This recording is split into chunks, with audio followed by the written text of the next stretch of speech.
So here we are again.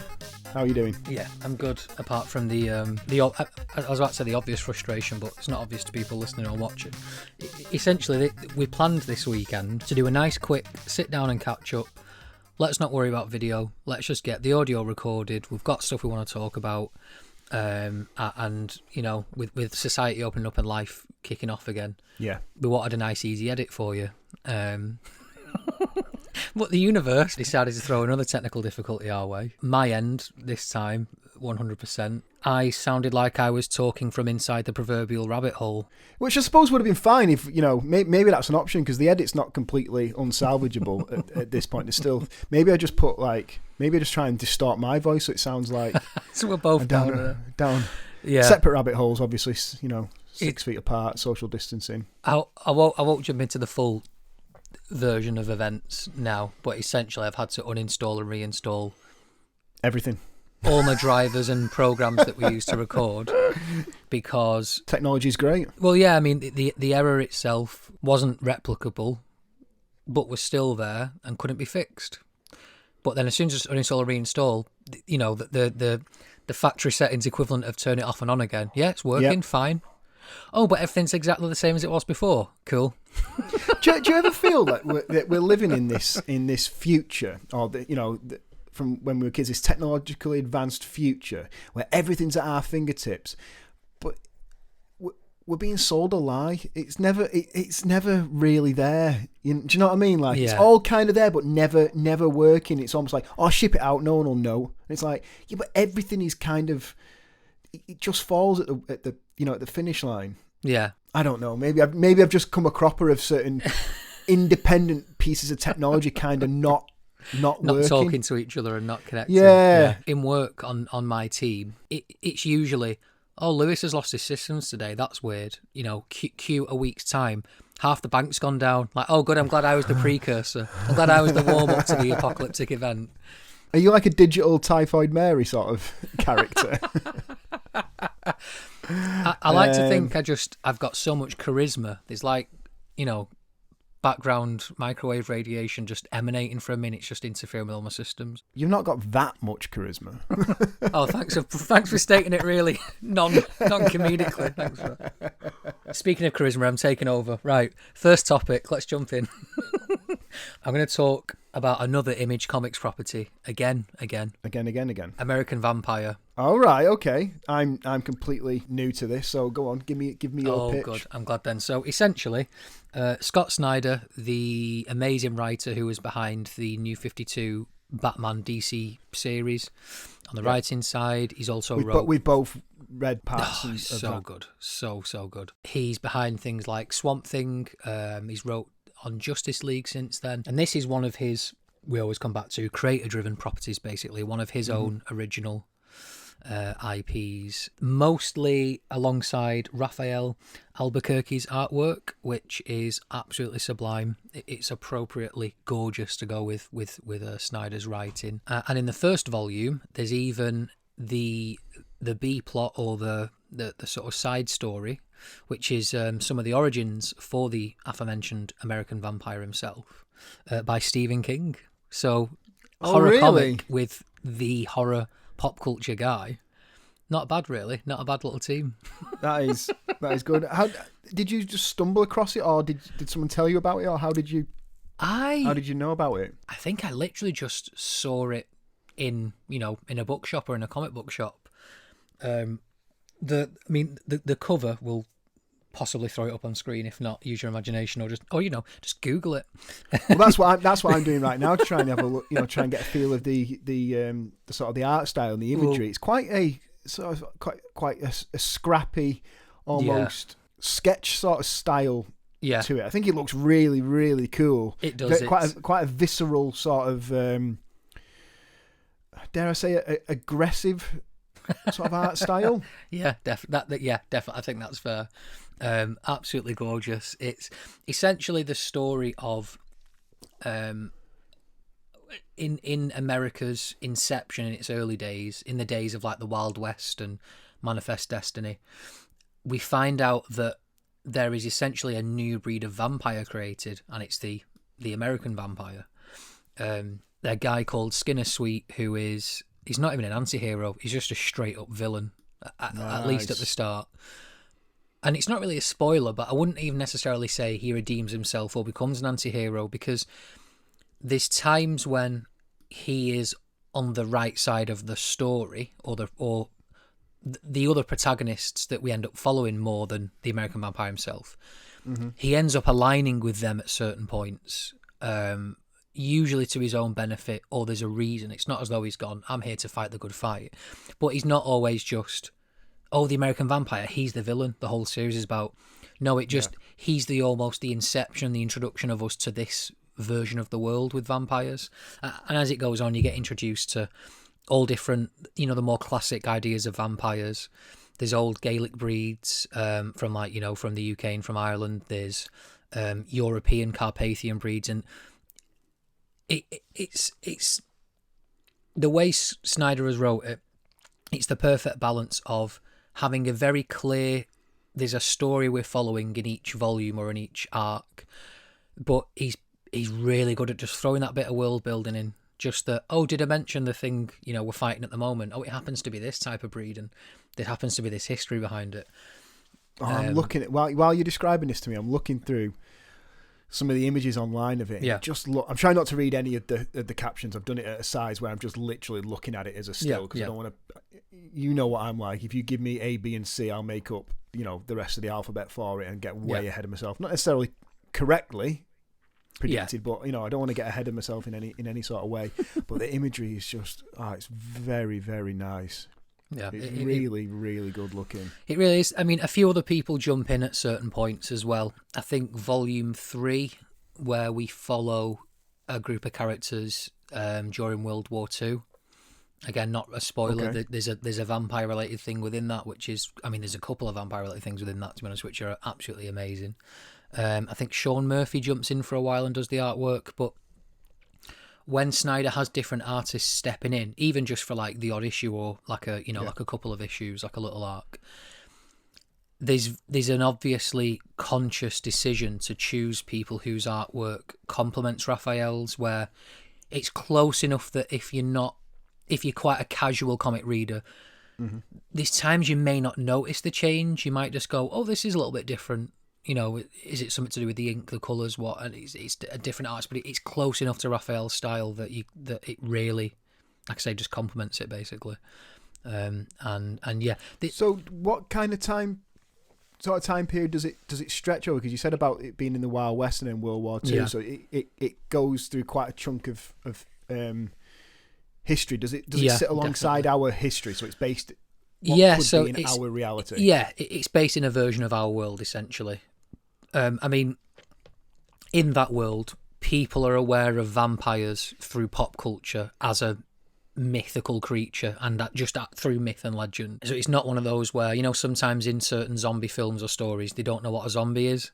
And then the clever ones will go, oh no, zombies are a fictional thing in this world. It just happens that they've become real the way they could in the real world. Or that real thing lines up with what we refer to as a fictional being, as a zombie. Yeah, exactly. So let's just call it a zombie. Everyone knows what we're talking about. Yeah, it's that thing with vampires.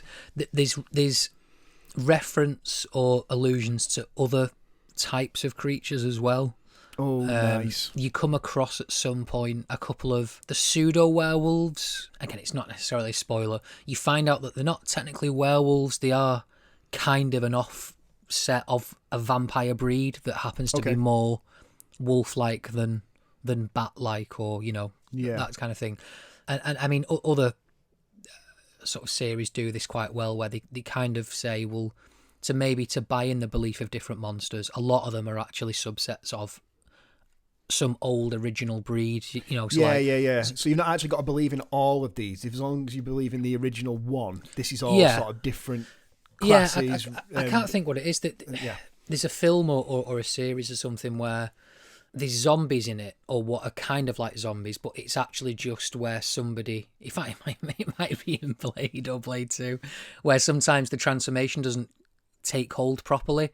and they're more of a zombie than a vampire, where Yeah. they're basically they just need flesh and they're a bit mindless. And but yeah, And so then you've got like film franchises like Underworld, where there's Yeah. like a common ancestor. They all started from the Immortals and stuff like that. So I think any big fan of vampire stories, there's always that possibility somewhere in that story there's going to be, you know, the werewolf jumping up or alluded to. Yeah, know. like they it's do either go quite hand in hand. Yeah, exactly. And they either literally evolve, it all comes from one common ancestor, or there were very close versions of a common ancestor, which one ends up, you know, you follow the evolutionary path and one ends up being, you know, a handsome, glittery faced vampire, and one happens to be a great Welsh actor, you know, playing a big hairy werewolf. So, you know, there's there's different ways. A friend of mine years ago, he never brought it to fruition, but he started writing or spitballing the idea of a vampire and werewolf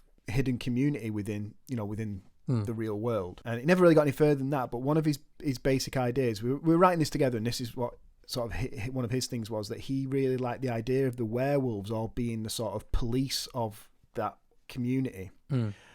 That being that they've got heightened senses, and you know, to keep hidden, that with their heightened senses they're very good at detection. I just really like the idea of this sort of werewolf, like wolf-like community being the police. An image popped into my mind of like a full-on werewolf wearing like a police uniform. That's not what he was going for, but I like that idea. You had like the B-movie version in your head, like Wolf. I think there is a film called Wolf Cop as well. That's what I thought of when you said that. Yeah, I like that. There's a comic series actually. Then maybe we'll talk about on a future pod, because I've wanted to read it for a while, called Fables, and it just so happens that the big bad wolf is like the sheriff of this town. I think essentially the plot is something along the lines of, you know, something happens in like the fairy tale world, universe, whatever, and they hide in our world instead. I think it's in like like a suburb or a tower block within New York City, and the now reformed big bad wolf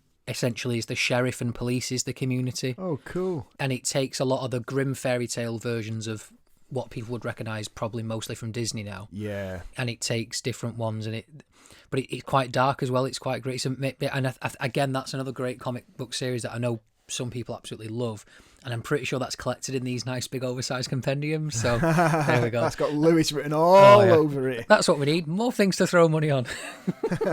What was the Will Smith film that came out where he's a copper and is not an orc? Goblin or something. What was it called? It's on Netflix. It's written by Max Landis. It's got Joel Edgerton. It's like fantasy, but in modern day LA. Yeah. Bright. It's called Bright. I loved it. I thought it was a great film. Yeah, I enjoyed it as well. I didn't see people hate it. It felt to me there was a little bit of just a meh response. Yeah. Like people didn't. I think a few people really liked it, like I did. But then I think I loved it. I think Landis wasn't too happy with how much it variated from his original sort of script, which you know, I think since then publicly he's kind of acknowledged that actually as a writer in Hollywood making film and TV, you kind of can't expect things to be the way you imagined it, because obviously unless you're also directed it, it's going to change. Creative people, when they get involved with things, they don't want to be, I would say, and I would argue that a large percentage of them don't want to be a passive passenger on it. They want to put their creative input into it, and sometimes for the better, sometimes for the worse. I mean, a good example of that is the original ending to True Romance. Yeah. Basically, it's not what Tarantino envisioned for the end. Yeah. His written version, different from Tony Scott's. I think the True Romance film ending is the better ending. It's one of those films where you just go, I wanted a nice ending. I wanted a good ending for it. Thank you. Yeah. Shock, it all goes shit. It's like, it's a great storytelling choice to do that, to leave your audience a shell of themselves at the end. But sometimes go, you know what? I did just want a good ending, and I'm glad that they got that. Yeah, not everything has to be a downtrodden, somber, gritty BAFTA ending to things. Yeah, or not every ending has to totally go against what you're expecting. Sometimes it's like you say, it's nice to be like, if I've watched a really well-written story and character I'm really invested in, sometimes it's nice just to have even if it's not a happy ending, just a bit of a normal ending. Just let me easily walk away from a story and go, that was good. I'll watch that again at some point. Good, yeah, going back to Bright, I think initially there was the idea that it was going to get sequels and carry on the story and stuff, and then when it wasn't very well received. I say well received because it wasn't received on the level that they, is expecting or hoping. They talked about a sequel, but not necessarily Will Smith's character. It would just be a sequel within that world. Within that world, yeah. I'd still be happy to see that. Well, that part of me kind of went, I don't know if I'd be upset about that if that was the original idea. One of the things that we've talked about many times on many different properties that you and I both enjoy a very well-established, fleshed-out world for it to happen in. I don't think it's necessary for every single story. However, I am always drawn to those stories that it feels very lived in. It's got history, rules that people don't need to talk about all the time because they've lived them all the time, so they don't talk about how things have changed because they've not changed. It's just the established. Yeah. And I think something like Bright, you could almost do like a TV show. Every episode is a different part of the city, the universe, maybe focusing on a relationship between two races that shouldn't necessarily be together, or let's just go and have a look at those gangs. How are they doing? A day in the life of a normal police day, almost like a cops episode, following them, spend a bit more time in the very affluent, rich area, and how does that work? Is it steeped in Beverly Hills, or is that about to crack? And it was a shame that as of yet nothing more's come from that world. Yeah, and the fact that it is in the fantasy genre, obviously the idea being Landis wanted to, and I think it was David Ayer who directed it as well, possibly. They wanted to make something very different and gritty and real and modern, with fantasy elements and characters. The fact that the fantasy side is there, almost people expect that world building element. Yeah, the great epic fantasies will be a huge series of books, or sometimes Lord of the Rings. Obviously, I'm going to bring up Lord of the Rings. Lord of the Rings, obviously. There's the Silmarillion and there's other, the short tales of Tolkien and everything. But even just within the trilogy of Lord of the Rings, there's so much world building. And despite what people say, it does actually follow a main story quite well and quite consistently. But it's just there's enough there, and there's enough groups of different characters where there's so much implied about the world. Tolkien's quite good at pretty much, spelling it out for you, but there's so much more there that you can infer from the world, and the fact that it lends itself also from certain historical races and groups and tribes, that you'll fill in certain blanks yourself, and fantasy is one of the genres that you can do that really well. And I'd be more than willing to see a series. With things like Bright, it relies on our collective knowledge of things like orcs and fairies and stuff like that. They don't spell out. We know Lord of the Rings is out there, and we know action films are out there. What happens when that's the thing? yeah, definitely. It goes with stuff like, we don't need an origins for every single superhero now. We can imagine that, we kind of know what Spider-Man's origins is. We've seen it in lots of films very, very recently. Anything that differs from what we think it is, just let us know that bit. We don't need, at this point, all of that. We're happy with a montage. If you want to remind people, because, this is someone's first Spider-Man film, but I'm sure through osmosis and through pop culture that they're aware. Yeah. And like you say, if there's something explicitly different that's important to the story, just spell that out for me. Just show me that. Just give us those and then we can move on. It actually ties quite nicely back to American Vampire, though, which is where we started. I feel like we've not properly rabbit-holed for a while on the pod, so that felt good. I enjoyed that. but just to peek our heads out again, just to wrap up on that, American Vampire, a good example of that, where you've got classic horror and fantasy elements, but they're setting it within, Wild West, within the 20s, within the 30s, within the 40s. I think later in the series, I've not completed the whole run, by the way. I think I'm up to volume 5, looking at my shelf. That must be in my bedroom. But yeah, where I'm up to, we're into the 50s, I think, maybe the 60s. It dots in bits of social commentary of the time as well, which is really nice. And it doesn't actually use the metaphor of, vampires as a stand-in for racism. Look how people react. It's like, oh no, there is literal racism amongst humans. Right, okay. And we happen to see it through the lens of humans, and also through characters who, you're prejudiced towards me because I'm black. You have no idea I'm also an insanely powerful vampire. Like, there's just really cool little just little extra bits to go, here's a bit of social commentary. Let's acknowledge that there's shit out there in the world. Oh, but by the way, in this version of the world, this character's not worried about a thing, don't you worry. Yeah. I think by the end of the run, I think there's been a bit of a gap between some of the collected trades, in the story. Obviously, Snyder's working on some huge properties, as I mentioned before. I believe it goes up to the Cold War, and I think somewhere around the ends of the Cold War, so somewhere in the 70s and 80s, I think, obviously it went beyond that, but in this world, I think that the last volume is around there somewhere, and it has some impact on or from the Cold War, which I think is nice. Okay. So it's getting a little bit more modern and stuff. Yeah. Yeah, exactly. You know what? Sometimes when we have these chats, I love it because I hear about something that I'm really interested in, but I also hate it because I'm gonna be broke. Like you just, I look at stuff and go, oh, I want to read this too. I'll have to lend you some trades, but yeah, it's really good. It does look great. Anybody who's into horror, fantasy, comics, or just good storytelling, I recommend you go give it a go. Yeah, well, you convinced me. I'm in based on this conversation and the pictures that I've seen. There's a couple of things we want to talk about. Well, I've got my what I've been watching, doing something that we've watched, a teaser that we've watched together. I've not got a lot to say about mine. I've basically been playing Tony Hawk, the new 1 and 2. Yeah, Pro Skater remaster. I loved Tony Hawk in the day, the PlayStation 1 version of it. It really lined up with my love of alternative sort of sports at the time, like the X Games and stuff like that, and then the music as well. When I think of Tony Hawk's, like Dead Kennedys, Police Trunk, and Goldfinger, Superman, just those two songs just pop into my head. I think the Dead Kennedys one is the first song you hear when you first start up the game. Right, loads up with the track. Yeah.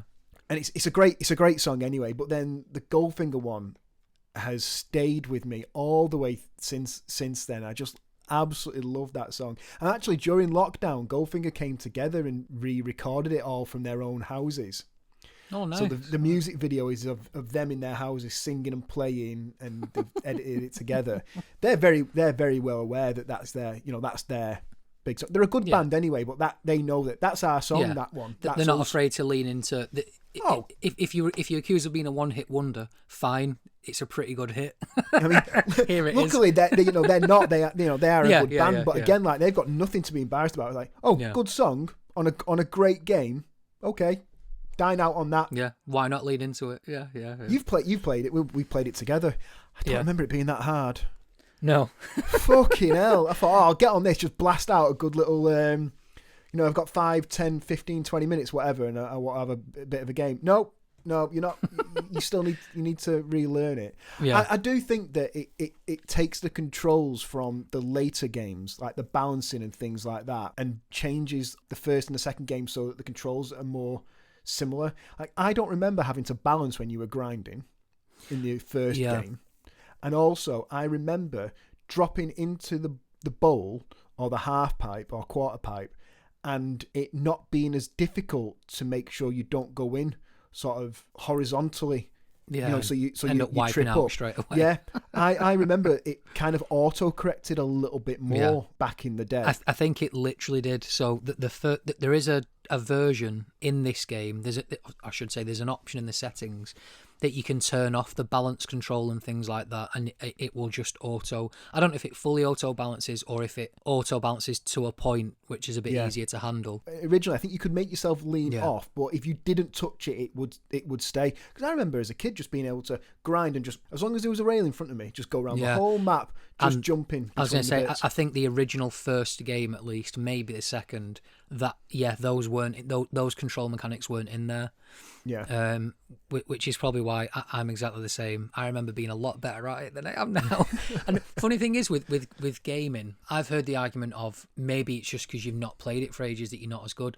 But if anything, I'm a much better gamer now than when I was a kid. And there's some games, remasters, or just games I've bought an old copy of and managed to find a way to play it. I've just gone like, it was definitely just easier than I remember. Or at the time, this was the only game I was playing, so I was all in. I think it's different now that that there's 100 AAA titles out a year. Yeah. So combine that with, we have upped the difficulty, we have implemented better physics, and we're taking advantage of it being on a new generation of consoles, where you're like, oh wow, yeah, if this is my first time playing it at all, not that I wouldn't be as invested, but I'd definitely be reluctant to jump back in quickly again, going, oh, I need to sit down with this properly. It's funny because you've talked about how you upscale games and films, and then when you watch them back, you go, oh God, I don't remember it being as clunky as this. Yeah. When I started playing Tony Hawk, I was like, yep, this is how I remember it. I know it's not like this because, you know, there's round obstacles and things. Yeah, and there's round edges. Not everything's like polygon blocks. Like yeah, but I was playing it going, yeah, this is how I would have remembered it. Definitely how I think it was like back in the day. The weird thing is, for Tony Hawk's one of the few games that I do remember it not being quite HD. Oh, really? Yeah. Going against your own trend. Yeah, exactly. There's certain games that I remember very clearly. When I picture it in my mind, like the old Tomb Raider games, for example, yeah, it almost benefited from this raw look to it where it wasn't quite real. I don't know if this is intentional or not by the developers. I felt like it almost lent in a little bit to the let's make it a little more cartoony because it's not going to look amazing. And then for whatever reason, some games like Spyro, I know we've mentioned in a previous pod, I played the remastered version and I was like, oh, it felt like it just looked like this anyway. And then you go back and you go, no, it looked great for the time, but it really didn't look like this. It's weird how certain games or just certain films or, you know, anything like that in your mind, strangely, I do remember it being the way it looked. And maybe it's just because at this point, I'm a handful of properties into this upscale actual remaster where now maybe my brain's turned off that autocorrect and gone, oh, actually, we'll let you remember it properly now because you've learned, you know, you look silly when you go, no, Spyro always looked amazing. Like, well, yeah, it did for the time. Let's put a big asterisk on it. Yeah. There's a lot going for things like the remaster of things like Tony Hawk because it wasn't just the gameplay. You know, it was for me, it was somebody that I was already very, very aware of because of the type of sports that I was, you know, watching at the time. It was my type of music, which wasn't, you know, hugely popular with the people that I went to school with. It was ticking a lot of boxes for me anyway. So then playing the new version, it's those same songs. I mean, Machine Gun Kelly's on the new version of it, so it's not like they've just gone, oh, we're just going to do a brand new version of it, we're going to redo the graphics, but it's the same game. It's like, no, they've actually tweaked certain things, like they've brought different skateboarders into it. They've brought, it's a huge overhaul. They brought female skateboarders into it as well, which, you know, when we're talking about equal representation, it's like, well, are they good skateboarders? Yeah, get them in the game then. Like, why is that? Like, that makes total sense. Yeah. Are they the leaders in this community? Yeah, just put them in the game. Like, obviously. They need to be in the game. And I think maybe it's one of those things where you go, is this an upscaled game, or is it they were making that original game? Now, this is how they would have it look, which makes sense why you've got modern day musicians in it, you've got modern day practitioners of the sport in it. Then you go, well, obviously it's got new graphics, it's got new gameplay, so the whole thing is like a new experience. But I'm really enjoying it. And then the fact that you can play it online now is great with your mates and stuff. In the original, there was the horse game, so, you know, you got to spell certain things, and it's almost between you and whoever you're against. I know it goes against my thing of not wanting to be competitive against my friends, but whatever. But yeah, that's all I really had to say about Tony Hawk. I'm enjoying it. I'll still play it again, and as much as it's a lot more difficult than I remember, it's still one of those things where I can jump on for half an hour and just you know, blast out a couple of, you know, can only, like in the career progression one, you can only be on a course for 2 minutes anyway, so it kind of works with that. Yeah, exactly. I'll say, I've loved it. I do, and I think you hit the nail on the head with it not just being a remaster. It's almost if we made that first game now with what we have access to, how would we make it? Because it's got the library of music from the first one. It's got new music. All the maps are the maps from the old one, but it's not just. It looks a bit nicer. They've rebuilt the maps properly. Yeah. New skaters, there's the whole progression system, which is way more in line with not just games now, but like sport games. It feels like you know, like you've got like FIFA and NHL, NFL, all these different kind of sport. It has that really cool leaning into, this is a legit sport. This is a skill that people build at. It's not just or some kids are half decent at this. There's a whole industry around this. Yeah. And there's people who pay the bills with it. And I will just mention finally as well that the creating your own maps, building maps is amazing with the amount you can do now in a very small side bit of a game. Just this little aspect we've just tapped on because it's fun. Yeah. What you can do now. We played a couple of, like, people have remade levels from other games. Was it Super Smash Brothers one we were playing? Yeah, a few people have made, like, Hyrule Castle level from Super Smash Bros. And different things like that. Amazing. Yeah. The last thing I want to say before we move on is the music. Obviously, I've talked about the music a lot, but it has that thing like with Grand Theft Auto where you can just sit there, just have it on in the background, and just have that music playing. It's a good playlist. I remember like Vice City having Broken Wings by Mr. Mister in it. Just great songs. Like I love them anyway, but they stick with you. Now I've got certain playlists on my phone and stuff that if you look at them and go, they're from games. Like they've gone outside of that gameplay thing. But that was the last thing I wanted to mention with that. Last couple of minutes, I think let's talk about a teaser / trailer / snippet of Marvel's What If. Yeah, definitely. I've had a fair few mates message me going, just what if, or have you seen it? What are you thinking? Yeah. And these aren't necessarily people who were, comic book. I was going to try and find a better word. Comic book geeks. They're not necessarily comic book geeks or people. They're not hugely literate in the style that we've said it to each other off the pod. This isn't new to anyone who's read comic books for a long time, especially Marvel and or DC. The big two. The idea of an alternate. I mean, a different universe, but also a complete reimagining of a character. Yeah. And then sometimes maybe they come into our universe and meet our version of the character and all that sort of stuff. It's nice to see more mainstream audiences not only getting to have a glimpse of that, and see this done well from what we can tell from the teaser, but also be excited about it. Because I've exactly the same people I know who aren't even... They're quite casual fans of the Marvel films. They really like them, but it's not as though they've gone, oh yeah, I've started reading the comics now and everything. But they're like, oh my God, what does this mean? What is it? Like, what's going on here? What if? Yeah, what if? For anyone who doesn't necessarily know exactly what we're talking about, just Google it, you lazy bastards. No, it's basically What If. It's it's a series, isn't it? It's not a film. Series, yeah. But it's rather than based on, or what it looks like, rather than based on alternate versions of the characters, alternate storylines that they're involved in, alternate histories that those characters are now involved in. It is the characters from the films. So it's not the Captain America from the comic book that's like the one that you know from the film. It's meant, it would be, maybe that's a bad example because it looks like it's Captain Carter, isn't it, in it? But it's Peggy from they basically use the characters that we know from the films, and rather than just making a totally random Captain America, it's, well, what if the Peggy Carter from this universe was the one to get the super soldier serum? Yeah, the Peggy Carter that you know. It's the same Peggy Carter up to a certain point in history, and then it's gone a different way. Yeah. Because Killmonger's in it as well, isn't he? Yeah. And it looks like a quite a different version of Killmonger. Not necessarily looks. It's very, very recognisably him. Yeah. A real testament to how good the animation is that they've done. That everyone is like, it just looks like a digital version, or a cartoon version of them, not necessarily a digital version. But is this Killmonger if he had been raised in Wakanda, or was he picked up earlier? Did something happen in his life where he doesn't have the same thought process towards Wakanda? So we don't know. It poses a lot of questions. Then you've got T'Challa. We don't know if he is Black Panther in it, but he's definitely in it, and it looks like he's a Ravager, which is just how's that happened? Yeah, exactly. And what I like about this as well, clearly intentionally so, it's perfectly timed with a really positive response to Loki, the series on Disney Plus. Like I've seen people who really enjoy the films.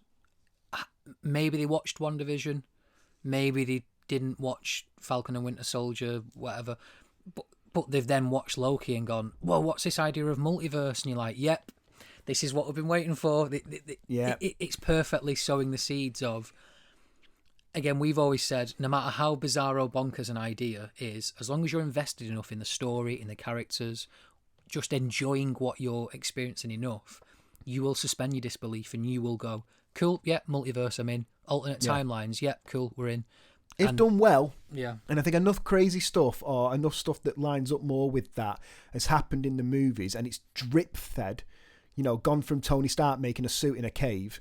Now we've got it's in his DNA and it comes out of him, and liquefied suit and all this stuff. You've got a multiverse of madness and everything that happened in WandaVision. People couldn't have gone from Iron Man 1 to now. It would be too big of a leap. But I think it's been trickle fed so that you can get with it, and then just as everyone's aligned and gone, right, okay, we're dealing with this, we understand this, we're enjoying this. Oh yeah, there's a market for this. Right, now we're going to go to the next gear. We're all settled on this next gear. We're all with it. Right, let's take the next step forward. And the what if just brings, for me, not hilarity and comedy, but fun. And I don't mean funny. I mean it looks fun, and it looks like it's going to be a really enjoyable trip with these new versions of these characters. And I think it just looks marvelous. I think what you say as well with that, with it being trickled to us, it's similar to what we were saying with American Vampire. It's the evolution that you buy into it because there's a very clear, logical, even if it's only the logic of this universe with superpowers, you can connect the dots from A to Z, where I can see how Stark's gone from, like you say, a guy with a big clunky robot to a cool suit to nanotech to, there's a very clear progression of, well, yeah, if this was happening right now in the real world, I can see the pace of change with technology, for example. And then when it comes to people's powers, again, people who've read comics over the years are well versed in this, but yeah, maybe they do discover they've got an extra power, or they've found a way that if a character is using their power and practicing with it long enough, there's different, like fighters and athletes they'll develop techniques and they'll discover that, oh, I happen to be really naturally strong, so if I learn this technique really well, I've got this sudden, almost like a superpower. I've got this edge. The best fighters will be known as, their right hook. There's just something about that. And the idea, if you extrapolate that to, like Thor, who's got God-level strength, if he happens to learn techniques, his powers progress. Yeah, he's unlocked new stuff. Yeah. And like you say, just fun. Just looks really, really good. Yeah. I don't think there's much more we can really talk about it. I think I watched it, really enjoyed it. I know that you mentioned that how much you did.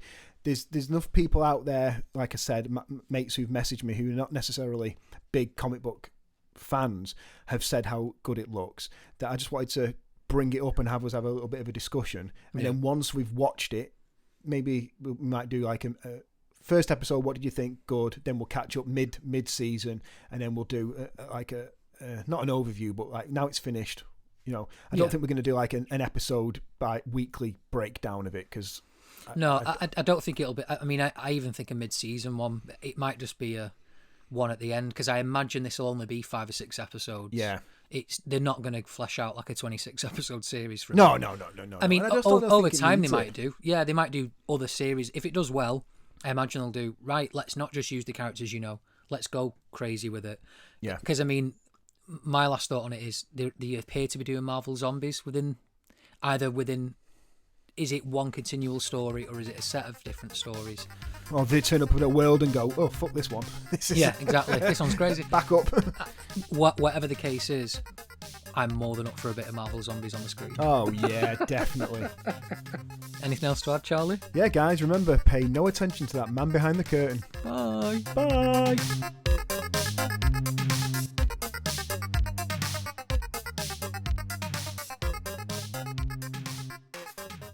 I don't remember it being that hard.